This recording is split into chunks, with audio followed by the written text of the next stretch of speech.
వచ్చేసారా? ఆశ్రిత్ నాన్న, ఎగ్జామ్ ఎలా రాసావు? ఈ రోజు సరిగ్గా రాయలేదమ్మా. అయ్యో, నువ్వు ఎలా రాస్తే ఏంటే, పెళ్లి చేసుకుని వెళ్ళిపోయేదాన్ని.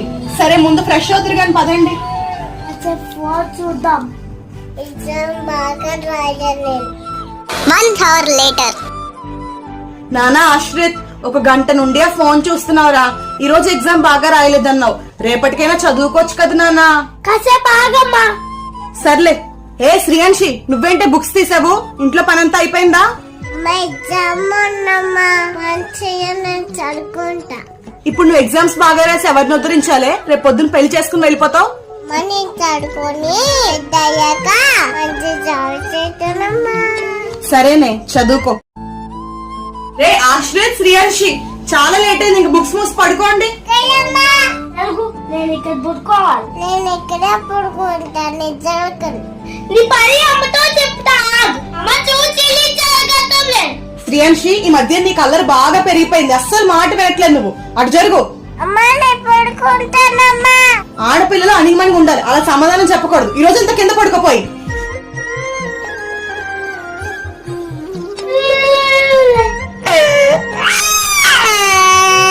అయ్యో శ్రీయాన్షి, ఏడుస్తున్నావా? పైకి నీళ్లు తాగు. పర్లే శ్రీయాన్షి, ఇంకెప్పుడు కొట్టుకోకండి. నేను కూడా సారీ. ఏంటి నాన్న అలా చూస్తున్నావు? చదువుకోరా. మేడం ఫీజు కట్టమన్నారు. అయ్యో, నువ్వు చెప్పావు నాన్న, నేనే మర్చిపోయాను. రేపు వచ్చి కట్టేస్తానే. అయ్యో, ఫీజు 10,000 కట్టాలి, నా దగ్గర ఏమో 2,000 ఉన్నాయి.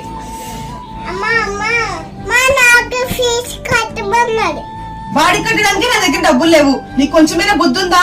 ఆడపిల్లది, ఇంట్లో పడుండు. సిరి, నువ్వు చెప్పిన పని చేశానే, బిజినెస్ లో ప్రాఫిట్ వచ్చింది. పిల్లలకి ఫీజులు కట్టే. అవునండి శ్రీయాన్షి పాప, నీకు కూడా ఫీజు కట్టేస్తాను. అబ్బబ్బా, ఇంట్లో ఆడపిల్ల అలా ఏడిస్తే దరిద్రమే తల్లి. నువ్వు నోర్మల్. అదేంటే, ఆడపిల్ల అయితే మాత్రం దానికి ఏం తెలుసు? అది చిన్నపిల్ల. చూడమ్మా, చిన్నపిల్ల అన్నావు కదా, కొంచెం ఆ గత్తి ఉడిచిపెట్టవంటే ఎలా పడుకుంటారు చూడు. మహారాణి గారు రేపు పెళ్లి చేశాక అందరూ నన్ను చీ అంటారు. వచ్చే నువ్వే అంటున్నావు కదే, పెళ్ళయ్యాక బాధలు తప్పవని. ఇప్పుడు చిన్నపిల్లప్పుడైనా బాగా చూసుకో పిల్లని. అదేంటమ్మా అంత మాట అన్నావు? అవునే, నాకు మీరిద్దరూ ఆడపిల్లలు. ఎప్పుడైనా మిమ్మల్ని అలా అనుకున్నాను నేను? సరే అమ్మా, ఈ రోజు నుంచి దీన్ని ఏమీ అన్న అసలు నేను. హాయ్, వచ్చేసారా? 80 మార్క్స్ వచ్చాయా? 80 మార్క్స్ వచ్చాయరా? నా బంగారు తండ్రి వీడు. ఏంటే, ఒక 10 మార్కులు నీకన్నా వాడికి తక్కువ వస్తే వాడిని అంతా చులకం చేసేస్తావా? 90 మార్కులు వస్తే నెత్తిని కూర్చుంటావా నువ్వు? దేనికమ్మా ముద్దులు?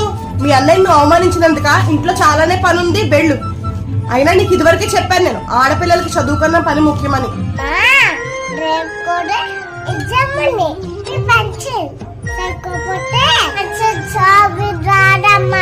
ఎందుకు చెల్లి జాబ్ చేయడం? హాయిగా ఇంట్లో కూర్చో, నేను ఉన్నాను కదా. బాగా చెప్పావురా, కష్టపడాల్సిన అవసరం నీకేంటే? రేపు పెళ్ళై వెళ్లే వరకు హాయిగా కూర్చో. ఓ ఏంటమ్మాయి, ఆడపిల్ల పుట్టిందంట కదా?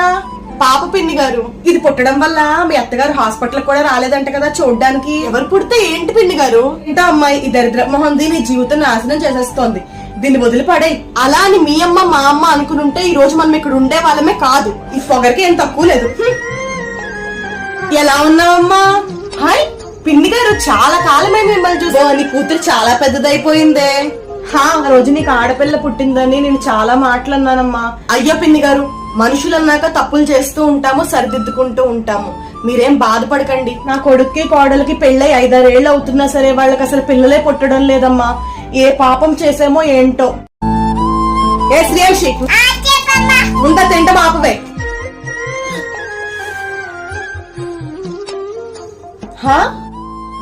నీకు ఎన్నిసార్లు చెప్పానే, పొద్దున్నే ఆడపిల్లలు ఇల్లు గుమ్మలు నీట్ గా తుడుచుకోవాలని. మొత్తం అంతా క్లీన్ చేసి అప్పుడు తిను.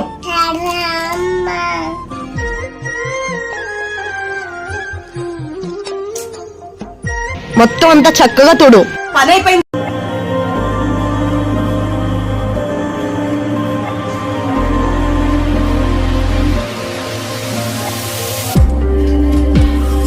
నానా ఆశ్రయ, టిఫిన్ తీసుకో. తిను నాన్న.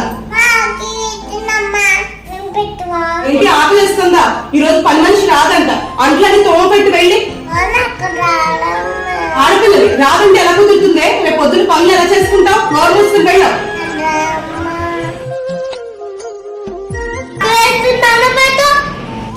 నాన్న వస్తే శ్రీహర్షి, ఆ చిక్కుడుకాయలు తీయడం అయిందా లేదా? ఆడపిల్లవి చక్కగా పనులు చేసుకోవాలి. మీ నాన్న వచ్చే టైం అయింది, వాడికి ఏమో ఆకలిస్తుందంట. కానీ